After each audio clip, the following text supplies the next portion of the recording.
दोस्तों, आज की कहानी है धन्यवाद बहु जो बूढ़े माँ बाप को त्योहार की खुशियाँ प्रदान कर दी। दोस्तों, कहानी शुरू करने से पहले अगर हमारे चैनल को सब्सक्राइब नहीं किया हो तो कर लीजिए ताकि आपके पास पहुँचे हर रोज नया वीडियो। त्योहार के समय हजार काम होते। केसरी मन ही मन बुदबुदा रही थी। उस पर पहली बार दीपावली की तैयारी अकेले करना बड़ा भारी लग रहा था।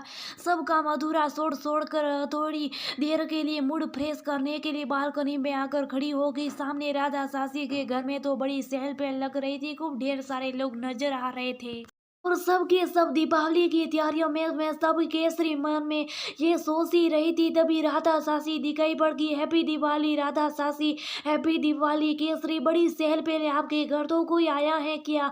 हाँ, दोनों बेटे बहू और सबके बच्चे। सचमुच त्योहार का मजा तो बच्चों के बिना अधूरी रहता। और वैसे भी बच्चे चाहे जहाँ भी रहे लेकिन होली दिवाली जरूर आते। राधा शशि का चेहरा खुशी से देख पियामी हो रहा था। और तुम नहीं गई अपनी ससुराल? इतना सुनती सनाक से हुआ केसरी के दिल में। वो तो सास ससुर से लड़ झगड़ कर राहुल को जबरदस्ती लेकर यहाँ रहने आ गई थी। पहले तो राहुल बिल्कुल भी तैयार नहीं हुआ था अलग रहने के लिए, लेकिन मम्मी पापा के समझाने पर ही तैयार हुआ। हाँ, मम्मी यही बोली कि अगर केसरी की खुशी इसी में है तो यही सही।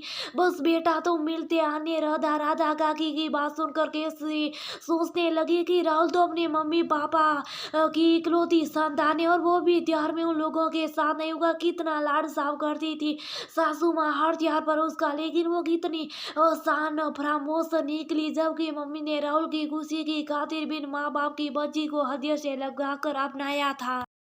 अगर मेरे मम्मी पापा होते तभी क्या मैं उन लोगों के दिल को दुखाती? शायद कभी नहीं। मुझे उन लोगों के आज और अभी जाकर ये गलती सुधारनी होगी। बस उसे राहुल का मम्मी के पास बैठना उठना नहीं पसंद था। पता नहीं उसके दिमाग में क्या खुरापात थी कि मम्मी राहुल के उसको लेकर उल्टे सीधे कान भरती है। राहुल ने बहुत समझाने की कोशिश की ऐसा कुछ भी नहीं है, लेकिन जिसकी बुद्धि पर ही पत्थर पड़े हो उसे कौन समझा सकता है? मुझे यहाँ बिल्कुल भी नहीं रहना है। क्यों ना रहेगा? बांसुरी बजेगी बांसुरी में कितनी बार कह चुका कि जैसा तुम सोचती हो ऐसा कुछ भी नहीं है। बल्कि मम्मी तो तुम्हें बहुत ज्यादा स्नेह करती है। और फिर यहाँ नहीं रहोगी तो कहाँ जाओगी? मुझे अलग घर लेकर रहना है। अपना इतना बड़ा घर रहते हुए भी किराए पर रहोगी? किराए का होगा तो क्या हुआ, सुकून तो होगा। तुम जिसे सुकून कर रही हो कहीं वो दर्द ना बन जाए। ऐसा कभी नहीं होगा, लेकिन आज ऐसा हो चुका था।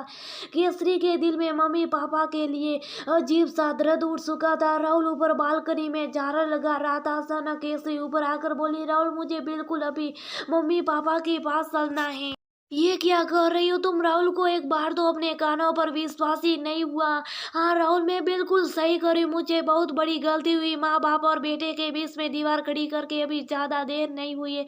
मुझे तुरंत मम्मी पापा से माफी मांगनी है। वो लोग सचमुच बहुत अच्छे। मुझे विश्वास है कि वो लोग मुझे जरूर माफ कर देंगे। केसरी की आंखों में प्रस्ताव के आंसू झिलमिला रहे थे। अरे रुको, ये झालर तो डाल दूं, उसकी कोई जरूरत नहीं अब। और केसरी राहुल का हाथ पकड़कर जबरदस्ती नीचे उतार लाई। संध्या और देव शुभ सा बैठे थे। तभी डोर बेल बजी। टिंग टोंग, कौन है? इस समय संध्या ने उठकर दरवाजा खुला। रहे तुम लोग? अरे देखिए तो बच्चे आगे। बूझी बूझी संध्या के शब्दों में ना जाने कहाँ का जोश आ गया था। क्या कर रही हो तुम? कौन? किया राहुल और केसरी आए? हाँ जी जल्दी आइए, देखिए हमारे परिवार की रौनक लौट आई। केसरी ने जल्दी से आगे बढ़कर संध्या और देवस के पैर छू लिए। मम्मी पापा मुझे माफ कर दीजिए। नहीं मेरे बच्चे, तुम लोग तो हमेशा ही मेरे दिल में रहते। ये क्या मम्मी जी, पूजा की कोई तैयारी नहीं की आपने? बस बेटा तुम लोग आगे तो बस अभी फटाफट तैयारी हो जाएगी। सुनिए जी, जल्दी से बाजार जाकर मिठाई लावा बतासे दिया सब ले आइए। घर की लक्ष्मी लौट आई है। अब तो दीपावली हर साल की तरह खूब जोरदार तरीके से मनाएंगे। संध्या तो बेटे बहू के आने से बावली हुई जा रही थी। केसरी ने संध्या के साथ मिलकर पूजा की तैयारी करवा ली और राहुल ने जल्दी से घर की मुंडेर पर बिजली की झालर लगा दी। दिवस बाजार से सारा सामान ले आए। जिस घर में अभी थोड़ी देर पहले एक मायूसी छाई थी वहां खुशियों के जगमग दीप झिलमिला रहे थे। सबने मिलकर खूब अच्छी तरह से दीपावली का पर्व मनाया। बेटा तुम लोगों का बहुत बहुत धन्यवाद जो बूढ़े माँ बाप को खुशी प्रदान कर दी। संध्या के शब्दों में केसरी के लिए उपकार था। केसरी ने जब संध्या के पैर छुए तब संध्या ने सिर्फ यही आशीर्वाद दिया कि हमेशा अपने मम्मी पापा समान सास ससुर के साथ खुशी खुशी जीवन यापन करना। आइंदा कभी किसी गलत फहमी को दिल में जगह ना देना। बस यही मेरा दीपावली का अनुपम उपहार होगा।